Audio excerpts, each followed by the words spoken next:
me. You always say what people want you to say.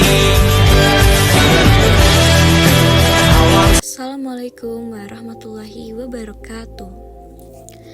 Pada kesempatan ini, saya akan menganalisis kasus kegiatan militer di Selat Lombok dengan menggunakan perspektif hukum internasional, khususnya UNCLOS, serta menjelaskan mekanisme penyelesaian sengketanya.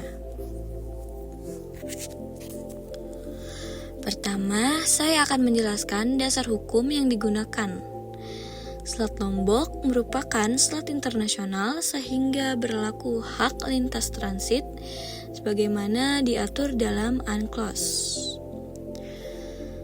Dalam UNCLOS, hak lintas transit memberikan kebebasan bagi semua kapal, termasuk kapal perang, untuk melintasi selat tanpa izin dari negara pantai.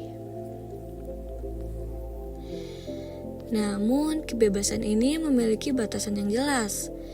Kapal wajib melintas secara terus-menerus dan secepat mungkin. Hal ini dikenal dengan prinsip continuous and expeditious passage. Selain itu, kapal tidak diperbolehkan melakukan aktivitas lain di luar tujuan melintas, seperti latihan militer, penggunaan senjata, atau tindakan yang dapat mengancam keamanan negara pantai. Selanjutnya, kita masuk ke analisis kasus berdasarkan UNCLOS. Dalam kasus ini, sebuah negara melakukan pelayaran di Selat Lombok pada tahun 2025. Namun, selama pelayaran tersebut, mereka juga melakukan kegiatan militer seperti peluncuran drone pengintai, manuver taktis, dan simulasi operasi tempur. Jika dilihat dari ketentuan UNCLOS, kegiatan tersebut tidak sesuai dengan konsep lintas transit. Hal ini karena lintas transit hanya memperbolehkan kapal untuk melewati selat, bukan untuk melakukan aktivitas militer.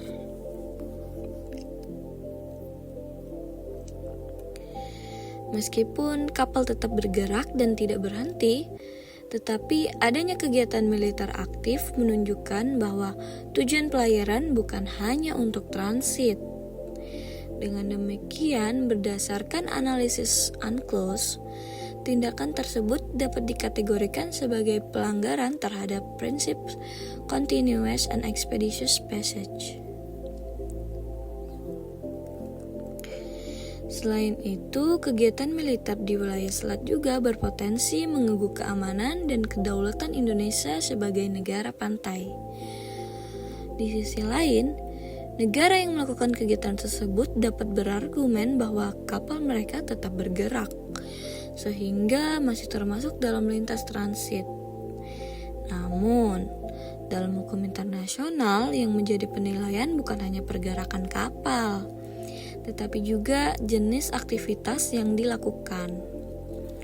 Karena terdapat aktivitas militer, maka lintas tersebut tidak lagi dapat dianggap sebagai lintas transit yang sah. Selanjutnya, terkait mekanisme penyelesaian sengketa. Apabila sengketa ini tidak dapat diselesaikan melalui jalur diplomasi, maka dapat ditempuh penyelesaian melalui mekanisme hukum internasional. Salah satu mekanisme yang dapat digunakan adalah International Tribunal for the Law of the Sea atau ITLOS. ITLOS merupakan lembaga peradilan internasional yang khusus menangani sengketa yang berkaitan dengan hukum laut. Indonesia dapat membawa kasus ini ke ITLOS untuk mendapatkan putusan hukum yang mengikat. Selain itu, penyelesaian juga dapat dilakukan melalui arbitrase internasional. Arbitrase merupakan mekanisme penyelesaian sengketa yang lebih fleksibel, di mana para pihak dapat memilih arbiter dan prosedur yang digunakan.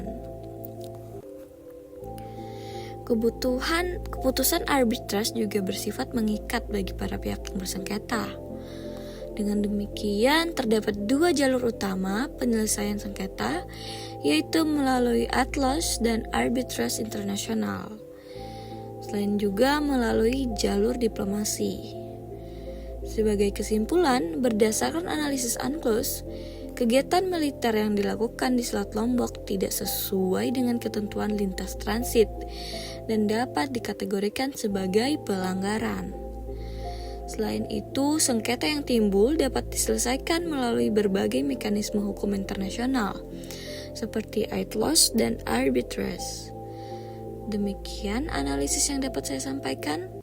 Wassalamualaikum warahmatullahi wabarakatuh.